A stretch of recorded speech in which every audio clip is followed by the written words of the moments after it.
If this story hits you, drop a heart in the comments.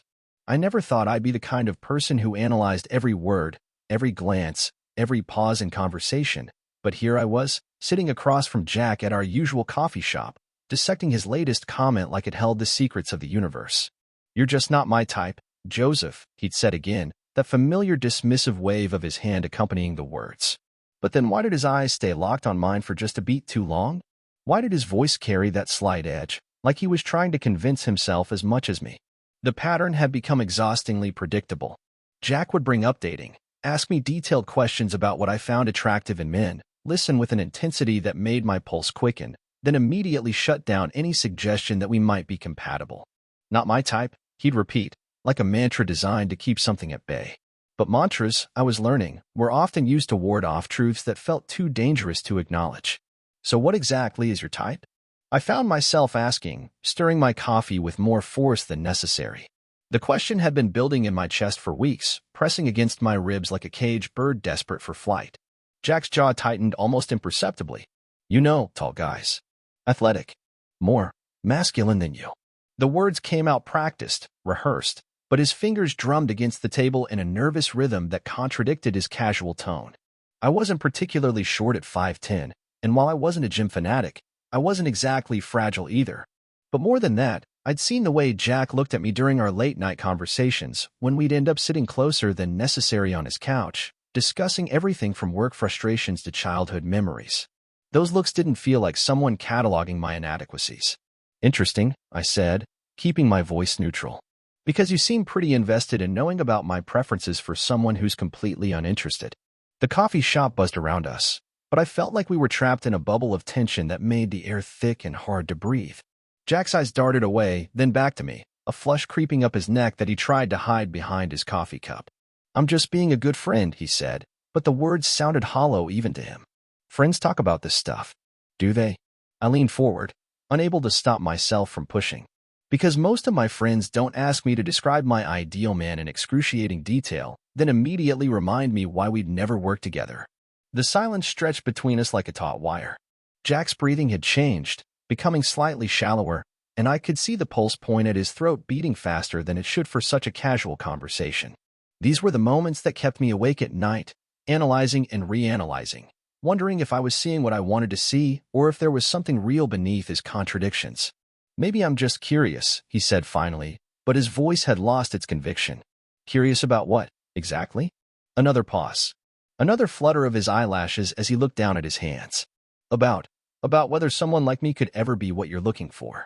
The admission hung in the air between us like a confession he hadn't meant to make. My heart hammered against my ribs as I processed the words, the way they seemed to contradict everything he'd been telling me for months. But before I could respond, before I could grab onto this moment of honesty and pull it into the light, Jack was already backtracking. "Not that it matters," he said quickly, that familiar defensive wall slamming back into place. "Since you're not my type anyway." But this time, the words sounded less like truth and more like armor, protecting something fragile underneath. "Subscribe if you believe in love that sneaks up on you." The defensive wall Jack had just thrown up hung between us like a physical barrier, but I could see the cracks forming in it. 2 years of friendship had taught me to read the subtle shifts in his expression, the way his jaw tightened when he was fighting something internal, the way his fingers drummed against his coffee cup when words weren't coming easily. We built this friendship slowly, carefully, starting with late-night conversations about design projects and marketing campaigns that somehow evolved into discussions about everything else: our families, our fears, our dreams for the future. Jack had started at the company just 3 months after me, and I remember the first time I'd really noticed him, not just as the new guy in marketing, but as someone who made me want to pay attention. He'd been presenting a campaign concept to our team, his enthusiasm infectious as he talked about brand storytelling and emotional connection. I'd found myself watching the way his hands moved when he spoke, the way he'd pause to consider his words carefully, the genuine smile that broke across his face when someone asked a thoughtful question. After the meeting, he'd approached me about collaborating on the visual elements, and that professional connection had sparked something I hadn't expected. Our friendship had grown organically through shared lunch breaks and coffee runs, evolving into weekend hangouts that felt effortless and natural. Jack had this way of making ordinary moments feel significant, turning a simple walk through the park into an adventure, transforming a boring grocery run into an opportunity for ridiculous debates about the superiority of different pasta shapes. He remembered details about my life that even I sometimes forgot, checking in about my sister's job interview or asking how my mom's doctor appointment had gone. But somewhere along the way, those easy conversations had started taking a different turn. Jack had become increasingly curious about my romantic life, asking questions that felt both casual and intensely personal. He'd want to know about guys I'd dated, what had attracted me to them, what had gone wrong. At first, I'd assumed it was just normal friend curiosity, the kind of interest that comes with caring about someone's happiness. But the questions had become more specific, more frequent, more loaded with an undertone I couldn't quite identify. "So what is it about tall guys that appeals to you?" he'd asked one evening as we'd walked through downtown after dinner. "Is it just the physical thing, or is there something else?" I tried to answer honestly, explaining that height wasn't really a requirement for me, that I was more drawn to confidence and kindness than any specific physical trait. But Jack had pressed further, asking about hair color preferences, body types, personality traits that caught my attention. The conversation had felt simultaneously intimate and frustrating, like he was gathering intelligence for some purpose he wouldn't reveal. Then came the contradictions that left me spinning. Every time I'd suggest we grab dinner somewhere new, Jack would make some comment about how I probably wanted to go somewhere more my speed, or how he wasn't sure we had the same taste in restaurants. When I'd mentioned being attracted to a guy at the gym, Jack had immediately pointed out all the ways this person wasn't compatible with me, as if he'd appointed himself the guardian of my romantic choices. But then he'd turn around and ask detailed questions about what I'd found appealing about the guy, his interest clearly more than casual. The pattern had become exhausting. Jack would build up these walls between us, insisting we were fundamentally different, that our preferences and personalities didn't align in any meaningful way. But then he'd tear holes in those same walls with his curiosity, his investment in my answers, his obvious disappointment when I'd mentioned being interested in someone else. It was like watching someone argue with themselves, and I was caught in the middle of his internal debate. Last month, when I'd mentioned going on a date with someone I'd met through a friend, Jack's reaction had been particularly telling. He'd immediately started asking questions. What did the guy look like? What did he do for work? How had the conversation flowed? Was I planning to see him again? But when I'd answered enthusiastically, describing how well the date had gone, Jack's expression had shifted to something that looked almost like disappointment. "He sounds great," Jack had said, his voice carefully neutral. "Definitely more your type than someone like me would be."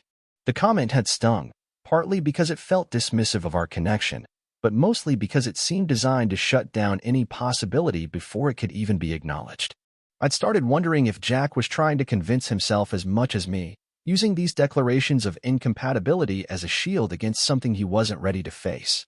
Our friendship had always been built on honesty and openness, but lately it felt like we were dancing around something neither of us was willing to name.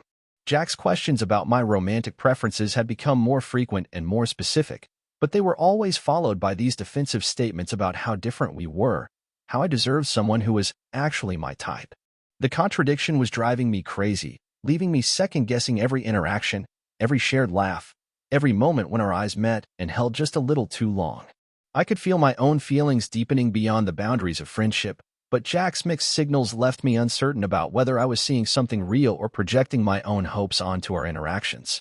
The emotional whiplash was becoming unbearable, moments of connection followed by walls of denial, curiosity followed by dismissal, intimacy followed by distance.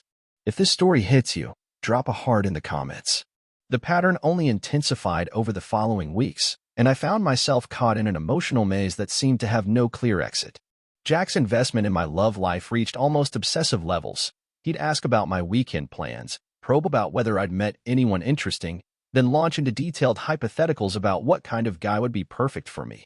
But every conversation ended the same way, with Jack shaking his head and insisting that he definitely wasn't that type of person, that we were too different, that I needed someone who could really appreciate what I had to offer. The contradictions were maddening. He'd spend 20 minutes describing the exact qualities he thought I should look for in a partner: someone creative, someone who appreciated quiet evenings, someone who understood my need for both independence and connection. And then immediately distance himself from every single trait he'd just listed. "Not that I'm any of those things," he'd say with a laugh that never quite reached his eyes. "You need someone way more put together than me." I started paying closer attention to his body language during these conversations, and what I saw made everything more confusing. When he talked about my hypothetical perfect match, Jack's posture would shift. He'd lean forward, his voice would soften, and there was an intensity in his expression that felt deeply personal. But the moment he started his usual disclaimer about not being my type, he'd pull back physically and emotionally, crossing his arms or suddenly finding something fascinating on his phone. The breaking point came when Jack offered to help me move to my new apartment. I'd been dreading the logistics of the move, but Jack volunteered immediately, insisting he had nothing better to do on a Saturday and that he actually enjoyed that kind of physical work. Something about his eagerness felt different from his usual casual helpfulness. There was an underlying current I couldn't quite identify. Moving day arrived with unseasonably warm weather, and we both ended up working in t-shirts and jeans, carrying boxes and furniture up 2 flights of stairs to my new place. The physical closeness was unavoidable. We had to coordinate our movements, communicate through touch and gesture, work together in the confined space of doorways and narrow hallways. Every time Jack's hand brushed mine as we maneuvered my couch around a corner, every time he steadied me when I stumbled under the weight of a heavy box, I felt something electric pass between us. But it was more than just physical proximity. Jack seemed different that day, more relaxed, more present, more genuinely himself. He made jokes about my terrible packing skills, teased me about the ridiculous number of books I owned, and shared stories about his own moving disasters. There was an ease between us that felt natural and right, like we'd been doing this kind of domestic collaboration for years. The most intense moment came when we were trying to fit my desk through the bedroom doorway. The angle was tricky, and we had to work closely together, Jack guiding from behind while I navigated from the front. We got stuck halfway through, both of us laughing at the absurdity of the situation, and suddenly we were pressed against each other in the narrow space, his chest against my back, his breath warm against my neck. For a moment, neither of us moved. I could feel the rise and fall of his breathing, could sense the tension in his body, could almost hear the rapid beating of his heart. The air between us felt charged with possibility, heavy with unspoken words and unexpressed feelings. I wanted to turn around, to meet his eyes, to finally address the elephant in the room that had been growing larger with each passing day. But then Jack stepped back abruptly, clearing his throat and suggesting we try a different angle. The moment shattered, leaving me with a mixture of disappointment and confusion that I couldn't shake for the rest of the day. Later that evening, after we'd successfully moved everything and ordered pizza to celebrate, Jack launched into another one of his relationship interrogations. We were sitting on my new couch, surrounded by boxes, sharing a beer and talking about how different the apartment felt compared to my old place. Somehow the conversation shifted to dating again, and Jack started asking his usual questions about what I was looking for, what kind of connection I wanted, what would make me happy in a relationship. But this time felt different. His questions were more specific, more personal, almost like he was conducting research for a very particular purpose. He asked about my thoughts on taking relationships slow, about the importance of friendship as a foundation, about whether I thought opposites attract or if compatibility was more important. Each question felt loaded with subtext, like he was trying to gather information that would help him make some kind of decision. I found myself answering more honestly than usual, partly because I was emotionally exhausted from the day's tension and partly because something about the intimate setting, my new apartment, the soft lighting, the sense of new beginnings, made me feel more vulnerable and open. I told him about wanting someone who could be both a best friend and a romantic partner, someone who understood that love could grow gradually from deep friendship, someone who wasn't afraid of emotional intimacy even when it felt scary. Jack listened with an intensity that made my skin tingle. He was completely focused on every word, asking follow-up questions, nodding thoughtfully, occasionally making small sounds of agreement or understanding. But just when I thought he might be building towards something, might be preparing to reveal why these questions mattered so much to him, he pulled back into his familiar pattern. "You deserve someone really special," he said, his voice softer than usual but his words creating the same old distance. "Someone who can give you all of that. Someone who's actually your type." The phrase hit me like a physical blow. After everything we'd shared that day, after all the moments of connection and intimacy, after the way he looked at me and listened to me and been present with me, he was still hiding behind this arbitrary declaration of incompatibility. I stared at him, trying to understand how someone could be so invested in my romantic happiness while simultaneously removing himself from consideration. The contradiction was no longer just confusing. It was heartbreaking. I could feel my own feelings crystallizing into something undeniable, something that went far beyond friendship, but Jack's mixed signals left me trapped between hope and self-protection. That night, Lying in my new bed in my new apartment, I finally admitted to myself what I'd been trying to avoid acknowledging. I was falling in love with Jack, had probably been falling for months, and his constant questions about my type weren't casual curiosities. They were either the most elaborate form of emotional torture or the most cowardly way of expressing interest I'd ever encountered. The weeks that followed my apartment move settled into a routine that felt both comfortable and torturous. Jack would text me good morning messages that made my heart race, then spend our lunch breaks analyzing why some guy from his gym wasn't relationship material. He'd brush his hand against mine when we walked to the coffee shop, then immediately launch into detailed questions about whether I preferred brunettes or blondes, as if my answer might unlock some secret about compatibility he was desperately trying to solve. If this story is hitting close to home, drop a heart in the comments. Sometimes the most complicated feelings are the ones worth exploring. The contradiction was becoming unbearable, but I couldn't bring myself to create distance. Every time I considered pulling back, Jack would do something that made me question whether I was missing obvious signals. He'd remember tiny details about my preferences, show up with my favorite coffee order without being asked, or text me late at night with random thoughts that felt too intimate for casual friendship. Then he'd follow it up with another reminder that we weren't compatible, leaving me spinning in emotional circles. The company's annual holiday party arrived in early December, and I'd been dreading it for weeks. These events always felt like social minefields where workplace dynamics shifted and people revealed sides of themselves they usually kept hidden. Jack had been unusually quiet about it, which should have been my first warning sign that something was brewing beneath his carefully maintained surface. I arrived at the downtown venue to find the marketing team already well into their second round of drinks. Jack looked incredible in his dark blue suit, the one that made his eyes appear almost navy in certain lighting.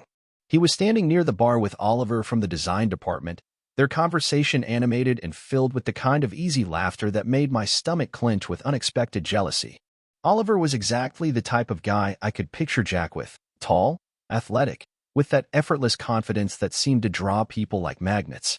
They'd worked together on a few projects recently, and I'd noticed how Jack's face lit up when Oliver's name came up in conversation. Watching them together now, seeing how Jack leaned in when Oliver spoke, how his hand briefly touched Oliver's arm during their laughter, I felt something ugly and possessive rise in my chest. I grabbed a drink and tried to focus on conversations with other colleagues, but my attention kept drifting back to Jack and Oliver. They moved through the party together, Jack introducing Oliver to people with a pride that felt territorial. When they stepped onto the small dance floor, Jack's hand settling on Oliver's lower back as they swayed to the music, I had to excuse myself to the bathroom before I did something embarrassing. Staring at my reflection in the harsh fluorescent lighting, I forced myself to confront what I was feeling. This wasn't just disappointment or confusion anymore. This was jealousy, raw and undeniable. I was watching the man I'd fallen in love with pursue someone else while continuing to string me along with mixed signals and impossible questions about my romantic preferences. When I returned to the main room, Jack was alone at our table, scrolling through his phone with an expression I couldn't read. Oliver was nowhere to be seen, and something about Jack's posture suggested the evening hadn't gone as planned. "Where's Oliver?" I asked, sliding into the seat beside him. Jack glanced up, his eyes slightly glassy from the alcohol. "He left early. Had to get home to his boyfriend." The word boyfriend hung between us, loaded with implications I wasn't sure how to interpret. Jack's disappointment was obvious, but there was something else in his expression, a vulnerability that made my chest tighten. "I didn't know he was seeing someone," I said carefully. "Neither did I." Jack's laugh was bitter. "Apparently it's a recent thing. 6 months recent." We sat in silence for a moment, the party continuing around us while we existed in our own bubble of complicated feelings. Jack was staring at his drink, his fingers tracing the rim of the glass in a pattern that seemed to match his scattered thoughts. "So," he said finally, his voice carrying the familiar tone that always preceded his probing questions about my love life. "What did you think of Oliver?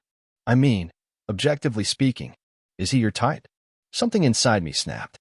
The weeks of confusion, the mixed signals, the constant emotional whiplash, it all crystallized into a moment of clarity that felt both terrifying and liberating. I was done playing this game, done pretending that his questions were casual curiosity when they felt like emotional manipulation. "Stop," I said, my voice sharper than I'd intended. "Just stop with the questions about my type." Jack looked up, startled by my tone. "I was just curious." "No, you weren't." I leaned forward, my heart pounding as I finally voiced what I'd been thinking for months. You're always asking about my type, always wanting to know what I find attractive, but then you immediately dismiss any possibility that we might be compatible. It's confusing and it's cruel, and I can't keep doing this." His face went pale, and I could see him retreating into the defensive posture I'd come to recognize whenever our conversations ventured too close to emotional honesty. "I'm just being a good friend," he said, but his voice lacked conviction. "I want you to find someone who makes you happy." "Do you?" I challenged. "Because it feels like you want to control who I'm attracted to while making sure I know it can't be you. And tonight, watching you with Oliver, I realized I can't keep pretending this doesn't hurt." Jack's hands were shaking slightly as he set down his glass. "Joseph, I don't know what you think is happening here, but—" "I think you're scared," I interrupted, my voice steadier than I felt. "I think you ask about my type because you want to know if you have a chance, but you're too afraid to find out the answer. So you protect yourself by insisting we're incompatible before anyone gets hurt." The words hung between us like a challenge, and I watched Jack's carefully constructed defenses crumble in real time. His eyes filled with something that looked like panic, but underneath it, I could see the truth he'd been hiding from both of us. "You don't understand," he whispered, his voice breaking slightly. "You don't know what you're asking." "Then explain it to me," I said, reaching across the table to touch his hand. "Because I'm tired of guessing, and I'm tired of pretending that these mixed signals don't matter. Either we're friends who support each other's romantic lives, or we're something else entirely. But I can't keep existing in this liminal space where you treat me like I'm special while insisting I'm not your type." Jack stared at our joined hands, his breathing shallow and uneven.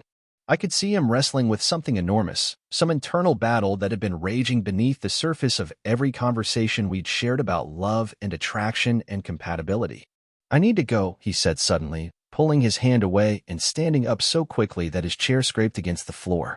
"I need to think." He left me sitting there, surrounded by the sounds of the party continuing around us, with the weight of everything unsaid pressing down on my chest like a physical force. If this story resonates with you, drop a heart in the comments below. The party continued around me, but I felt completely disconnected from the laughter and conversations flowing through the room. Jack's abrupt departure left me sitting alone at our small table, staring at the empty chair where he'd been just moments before. The weight of our confrontation settled over me like a heavy blanket, and I realized that something fundamental had shifted between us. There was no going back to the comfortable pretense we'd been maintaining for months. I stayed for another hour, going through the motions of socializing with our coworkers, but my mind kept replaying Jack's panicked expression when I'd called him out on his contradictory behavior. The way he'd pulled his hand away from mine, the desperation in his voice when he said he needed to think, it all pointed to something deeper than friendship, something he wasn't ready to face. But I was tired of being the only one brave enough to acknowledge what was happening between us. The next few days passed in an uncomfortable silence. Jack avoided me at work, taking different routes through the office and timing his lunch breaks to avoid crossing paths with mine. When we did encounter each other in meetings or the break room, he was polite but distant, treating me like an acquaintance rather than someone he'd been calling his best friend for 2 years. The sudden coldness hurt more than I'd expected, but it also strengthened my resolve. By Thursday, I'd made my decision. I couldn't continue existing in this limbo, constantly second-guessing every interaction and wondering if Jack's interest in my love life meant something more than casual friendship. The mixed signals were eating away at my peace of mind, and I deserved better than being someone's emotional experiment. If Jack couldn't be honest about his feelings, then I needed to be honest about mine, and about what I was willing to accept going forward. I found him in the parking garage after work, leaning against his car and scrolling through his phone. He looked up when he heard my footsteps, and I saw something like relief flash across his face before he quickly masked it with wariness. "Joseph," he said, straightening up. "We need to talk," I interrupted, my voice steadier than I felt. "And not here. Your place or mine?" He hesitated, glancing around the empty garage as if looking for an escape route. "I don't think that's a good idea. Jack, I'm not going to pretend this conversation didn't happen. We've been dancing around this for too long, and I'm done playing games." I took a step closer, forcing him to meet my eyes. "You can either talk to me now, or I'm going to start creating some distance between us to protect myself." The threat wasn't empty, and he seemed to recognize that. His shoulders sagged slightly, and he nodded toward his car. "My place. But Joseph, I don't know what you want me to say. I want you to stop lying to both of us." The drive to his apartment was silent, but the tension between us was palpable.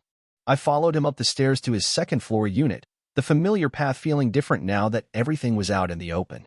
His living room looked the same, the couch where we'd spent countless evenings watching movies, the coffee table where we'd shared takeout containers and debated everything from work projects to our favorite TV shows. But the easy comfort we'd always found here felt fragile now, like something that could shatter if we said the wrong thing. Jack paced to the window and back, running his hands through his hair. "I don't know how to do this," he said finally. "I don't know how to have this conversation without ruining everything." "Everything's already ruined," I said, settling onto his couch. "At least, the way things were before. You made sure of that when you started asking me about my type while insisting I wasn't yours." He stopped pacing and looked at me with something like anguish. "That's not fair, isn't it?" I leaned forward, feeling the frustration of months of confusion bubbling up. "Jack, do you have any idea what it's like to have someone constantly probe about your romantic preferences, hang on every word when you describe what attracts you, and then turn around and dismiss any possibility that you might be compatible? It's emotional manipulation, whether you meant it that way or not." "I never meant to hurt you," he said quietly, sinking into the chair across from me. "I was just trying to figure things out." "Figure what out, exactly?" I pressed. "Because from where I'm sitting, it looks like you've been using our friendship as a way to explore your own feelings without taking any real risks. You get to satisfy your curiosity about whether I might be interested in someone like you, but you never have to put yourself on the line." The words hung in the air between us, harsh but necessary. Jack's face went pale, and I could see that I'd hit closer to the truth than he was comfortable with. "That's not what I was doing," he said, but his voice lacked conviction. "Then what were you doing?" I asked. "Because I need to understand, Jack. I need to know if this friendship means something more to you, or if I need to step back and protect my own heart." He was quiet for a long moment, staring at his hands. When he finally looked up, his eyes were bright with unshed tears. "I was scared," he admitted. "I was terrified that if I told you how I really felt, you'd run, and I'd lose the best thing in my life. So instead, you decided to torture both of us with this back and forth?" "I didn't know what else to do," he said, his voice breaking slightly. "I've never felt this way about anyone before, and I didn't know how to handle it. Every time I started to tell you the truth, I'd panic and say something stupid about you not being my type, thinking it would protect us both." I felt my anger softening at the raw honesty in his voice, but I couldn't let him off the hook completely. "It didn't protect us, Jack. It hurt us. It hurt me." "I know," he whispered. "I know, and I'm sorry. I'm so sorry." "Sorry isn't enough," I said, standing up. "I need you to decide what you want from this friendship, from me, from us. Because I can't keep existing in this space where you want all the emotional intimacy of a relationship without any of the honesty or commitment." He looked up at me with desperate eyes. "What if I mess this up? What if I'm not ready for what you need?" "Then you tell me that," I said. "You be honest about where you are instead of playing games and making me guess. I deserve that much, don't I?" He nodded slowly, tears finally spilling over. "You deserve so much more than I've been giving you." "Then give me more," I said simply. "Give me the truth, whatever it is. I can handle your uncertainty, your fear, your confusion. What I can't handle is the manipulation and the mixed signals." Jack's shoulders shook as he wiped his eyes, and for the first time in months, I saw him without his careful defenses. "You want the truth?" he whispered, his voice breaking. "The truth is that you're everything I've ever wanted, and that terrifies me more than I can put into words." I felt my breath catch, but I stayed silent, letting him continue. "You asked me once if I thought we were compatible," he said, looking down at his hands. "I said you weren't my type because saying the opposite felt like jumping off a cliff. Joseph, you're not just my type, you're the only type that matters to me anymore." The words hit me like a physical force, but I held myself steady. "Then why the games? Why keep asking about other men, about what I find attractive?" He laughed bitterly. "Because I was hoping, God, I was hoping you'd describe someone who sounded like me. Every time you talked about guys you found attractive, I was listening for any sign that maybe, just maybe, you could see me that way too. Jack." "I know how pathetic that sounds," he rushed on. "I know I've been manipulating the conversation, fishing for compliments, trying to get you to give me some kind of sign without having to risk everything myself. When you'd mention liking someone with dark hair or someone funny, I'd go home and replay every word, wondering if you were thinking about me." I stared at him, processing everything. "You've been torturing both of us because you were too scared to just ask me directly?" "Yes," he said simply. "And I know that's not fair to you. I know I've been selfish and cowardly, but losing you felt like the worst possible outcome, so I convinced myself that this weird middle ground was better than nothing. But it wasn't better," I said quietly. "It was worse. It was making me question everything about myself, about us, about whether I was losing my mind. He nodded, fresh tears streaming down his face. I know. I see that now. I've been so focused on protecting myself that I didn't realize I was hurting you. When you watched me with Oliver at the party and I saw that look in your eyes, I knew I was destroying something beautiful just to avoid the possibility of rejection. What look? I asked, though I already knew. Jealousy, he said softly. Pain. The same look I've been carrying around for months every time you mention another guy. I realized I was putting you through exactly what I'd been going through, except I was doing it on purpose. I felt something shift in my chest, a loosening of the tight knot that had been there for so long. Jack, when you asked me about Oliver, what were you hoping I'd say? That you hated him, he admitted. That you couldn't stand the thought of me with someone else. That maybe you wanted me the way I've been wanting you. And if I had said that, I probably would have panicked and found another excuse to keep us in this limbo, he said, his honesty cutting deep. I've been such a coward, Joseph. I've been asking you about your type because I was desperate to be it, but too terrified to find out if I actually was. I reached out and took his hand, feeling him tremble at the contact. You want to know what my type is? He looked up at me, hope and fear warring in his eyes. My type is someone who makes me laugh even when I'm having the worst day. Someone who remembers how I take my coffee and brings it to me without being asked. Someone who stays up late talking about everything and nothing. Someone who makes me feel like I'm the most interesting person in the room. I squeezed his hand. Someone who's been right in front of me for 2 years, asking me about my type instead of realizing he's been it all along. The silence stretched between us, heavy with 2 years of unspoken truth finally laid bare. Jack's eyes searched mine, and I could see him processing everything, the relief, the fear, the overwhelming possibility of what we could become. So what happens now? He whispered, his thumb tracing circles on my palm. I smiled, feeling lighter than I had in months. Now we stop pretending we're just friends who ask each other about dating other people. He laughed, the sound shaky but genuine. I can't believe I wasted so much time convincing myself you weren't interested. And I can't believe I let you. I shifted closer on the couch, our knees touching. But we're here now. Jack nodded, his expression growing serious. I don't want to mess this up, Joseph. Our friendship means everything to me. It means everything to me too. That's why we're going to be honest with each other from now on. No more games, no more mixed signals. I brought his hand to my lips, pressing a soft kiss to his knuckles. We take this slow, figure it out together. His breath caught at the gesture. I like that. Over the following weeks, we learned to navigate this new territory with careful intention. Our evening walks became longer, our hands intertwined as we talked about hopes and fears we'd never shared. Jack started leaving little notes with my morning coffee, and I began texting him good morning before anyone else.